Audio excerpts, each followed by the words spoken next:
ओम परमात्मने नमः।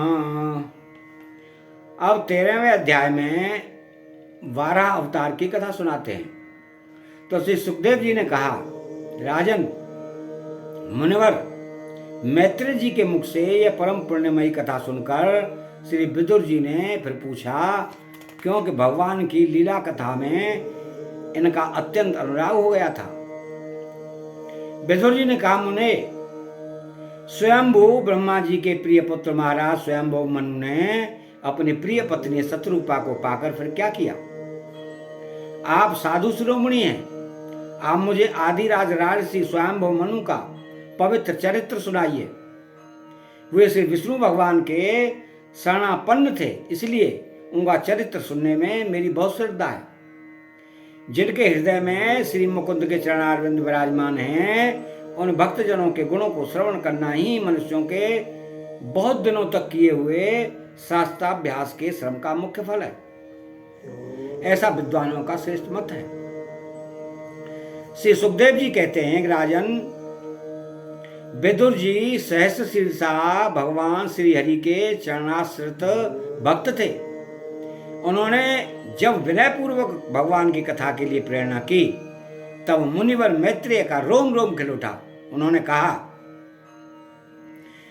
श्री मैत्रेय जी बोले कि जब अपनी भार्या शत्रुपा के साथ स्वयंभू मनु का जन्म हुआ, तब उन्होंने बड़ी नम्रता से हाथ जोड़कर श्री ब्रह्मा जी से कहा कि भगवान, एकमात्र आप ही समस्त जीवों के जन्मदाता और जीव का प्रदान करने वाले पिता हैं।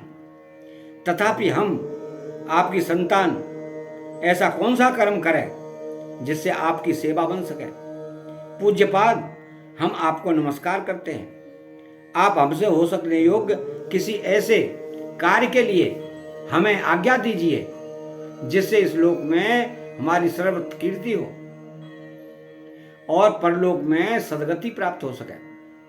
श्री ब्रह्मा जी ने कहा, तात पृथ्वी पते, तुम दोनों का कल्याण हो। मैं तुमसे बहुत प्रसन्न हूं, क्योंकि तुमने निष्कपट भाव से मुझे आज्ञा दीजिए यूं कहकर मुझे आत्मसमर्पण किया है। वीर, पुत्रों को अपने पिता की इसी रूप में पूजा करनी चाहिए। उन्हें उचित है कि दूसरों के प्रति ईर्ष्या का भाव न रखकर जहां तक बने उनकी आज्ञा का सादर पूर्वक सावधानी से पालन करें। तुम अपनी इस भार्या से अपने ही समान गुणवती संतति उत्पन्न करके धर्म पूर्वक पृथ्वी का पालन करो और यज्ञों द्वारा श्री हरि की आराधना करो। राजन, प्रजा पालन से मेरी बड़ी सेवा होगी और तुम्हें प्रजा का पालन करते देखकर भगवान श्री हरि भी तुमसे प्रसन्न होंगे। जिन पर यज्ञ मूर्ति जनार्दन भगवान प्रसन्न नहीं होते, उनका सारा श्रम व्यर्थ ही होता है। क्यों कि वे तो एक प्रकार से अपने आत्मा का ही अनादर करते हैं। तो मनु जी ने कहा कि पाप का नाश करने वाले पिताजी, मैं आपकी आज्ञा का पालन अवश्य करूंगा, किंतु आप इस जगत में मेरे और मेरी भावी प्रजा के रहने के लिए स्थान बतलाइए। देव, सर्व जीवों का निवास स्थान पृथ्वी इस समय प्रलय के जल में डूबी हुई है। आप इस देवी के उद्धार का प्रयत्न कीजिए। श्री मैत्रेय जी ने कहा कि पृथ्वी को इस प्रकार अथाह जल में डूबी देखकर ब्रह्मा जी बहुत देर तक मन में यह सोचते रहे कि इसे कैसे निकालूं। जिस समय मैं लोक रचना में लगा हुआ था, उस समय पृथ्वी जल में डूब जाने से रसातल को चली गई। हम लोग सृष्टि कार्य में नियुक्त हैं, अतः इसके लिए हमें क्या करना चाहिए? अब तो जिनके संकल्प मात्र से मेरा जन्म हुआ है, वे सर्वशक्तिमान श्री हरि मेरा यह काम पूरा करें। निष्पाप विदुर जी, ब्रह्मा जी इस बार विचार कर ही रहे थे कि उनके नासा छिद्र से अकस्मात अंगूठे के बराबर आकार का एक वाराह शिशु निकला। भारत, बड़े आश्चर्य की बात तो यही हुई कि आकाश में खड़ा हुआ वाराह शिशु ब्रह्मा जी के देखते ही देखते बड़ा होकर क्षण भर में हाथी से बराबर हो गया। उस विशाल वाराह मूर्ति को देखकर मरीचि आदि मनुजन, सनकादिक और स्वयं मनु के सहित ब्रह्मा जी तरह तरह के विचार करने लगे। अहो, सूकर के रूप में आज यह कौन दिव्य प्राणी यहां प्रकट हुआ है? कैसा आश्चर्य है ये अभी अभी मेरी नाक से निकला था। पहले तो अंगूठे के पोरुए के बराबर दिखाई देता था, किंतु एक क्षण में ही बड़ी भारी शिला के समान हो गया। अवश्य यज्ञ मूर्ति भगवान हम लोगों के मन को मोहित कर रहे हैं। ब्रह्मा जी और उनके पुत्र इस प्रकार सोच ही रहे थे कि भगवान यज्ञ पर उस पर्वताकार होकर गर्जने लगे। सर्वशक्तिमान श्री हरि ने अपनी गर्जना से दिशाओं को प्रतिध्वनित करके ब्रह्मा और शेष ब्राह्मणों को हर्ष से भर दिया। अपना खेद दूर करने वाली माया में वाराह भगवान की घुरघुराहट को सुनकर वे जनलोक, तपलोक और सत्यलोक निवासी मुनिगण तीनों वेदों के परम पवित्र मंत्रों से उनकी स्तुति करने लगे। भगवान के स्वरूप का वेदों में विस्तार से वर्णन किया गया है।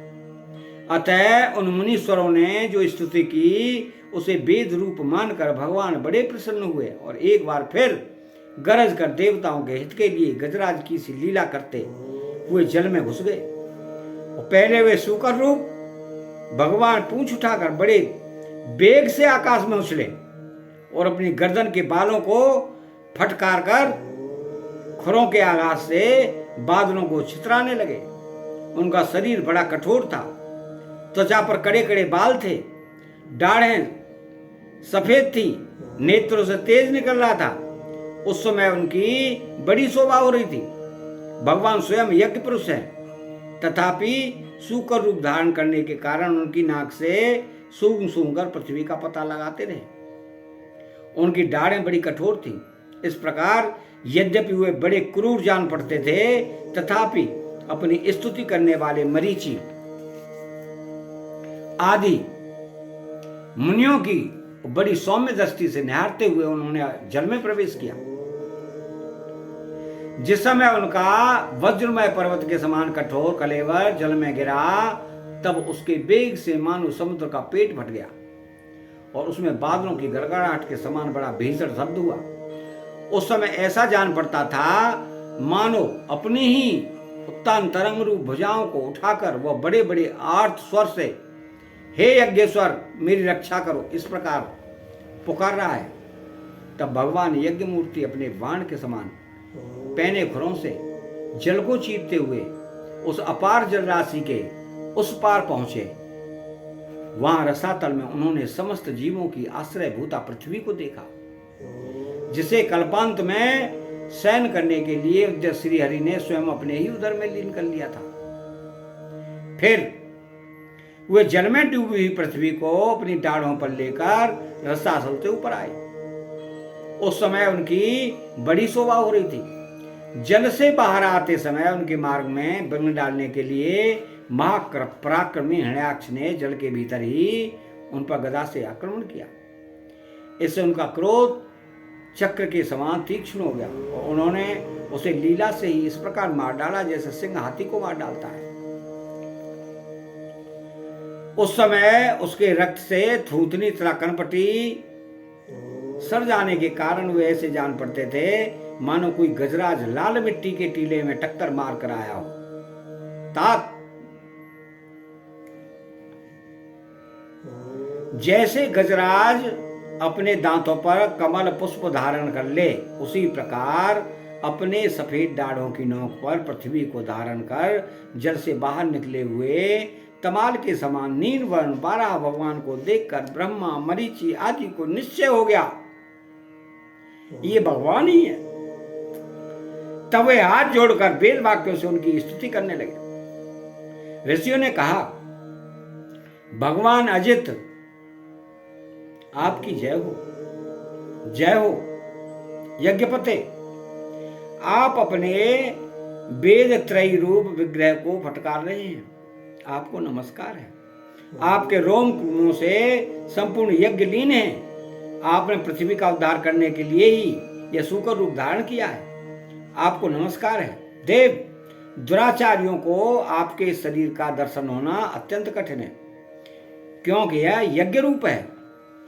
इसकी त्वचा में गायत्री आदि छंद, रोमावली में कुश, नेत्रों में घृत तथा चारों चरणों में होता, ऊर्ध्वर्य, उदगाता और ब्रह्मा इन चारों ऋतुओं के कर्म हैं। ईश आपकी थूतनी मुख के अग्रभाग में सुर्ख है, नासिका छिद्र में श्रुवा है, उदर में इडा यज्ञीय भक्षण पात्र है, कानों में चमस है, मुख में प्राशिस्त्र है और कंठ छिद्र में यह ग्रह सोम पात्र है।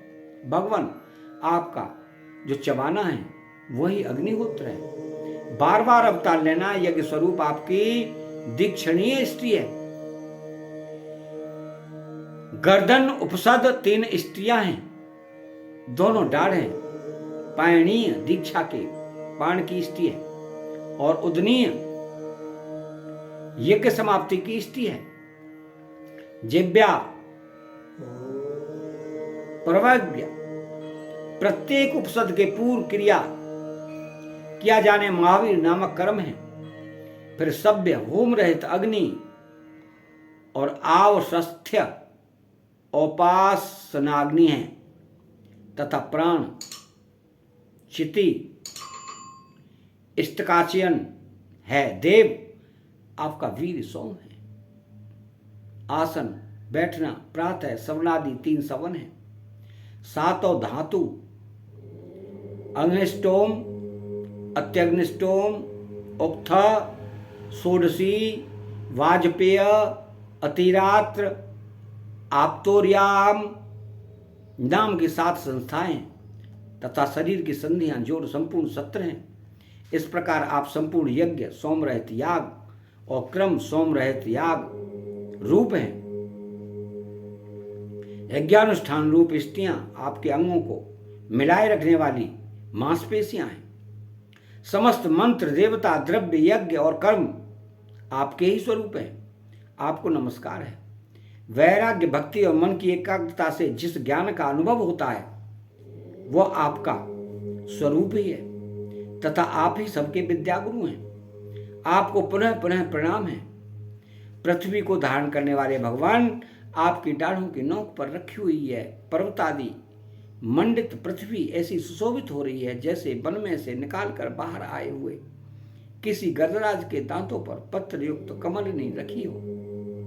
आपके दांतों पर रखे हुए भूमंडल के सहित आपका यह वेदमय वराह विग्रह ऐसा सुशोभित हो रहा है जैसे शिखरों पर छाई हुई मेघमाला से कुल पर्वत की शोभा होती है। नाथ, चराचर जीवों के सुखपूर्वक रहने के लिए आप अपनी पत्नी इन जगन्माता पृथ्वी को जल पर स्थापित कीजिए।